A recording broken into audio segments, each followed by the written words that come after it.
میں جب بھی یہاں سے جاتا ہوں تو اپنے ملک کے لیے، اپنی افواج کے لیے، دینی مدارس کے لیے، اور جو ہماری قیادت ہے، لیڈرشپ ہے، جس سطح کی بھی ہے، اس کے لیے بہت دعاؤں کا اہتمام رہتا ہے۔ طواف بھی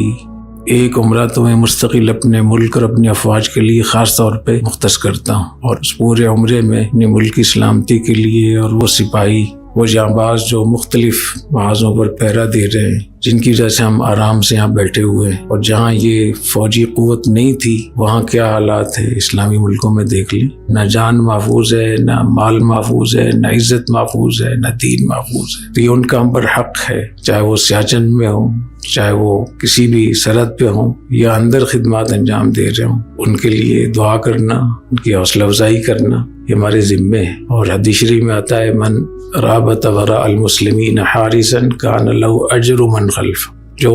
جس علاقے کا پہرا دیتا ہے اس علاقے میں جتنی بھی نیکیاں ہوتی ہیں اس کا اس پہرے دار کو، اس محافظ کو، اس فوجی کو، اس مجاہد کو ثواب ملتا ہے۔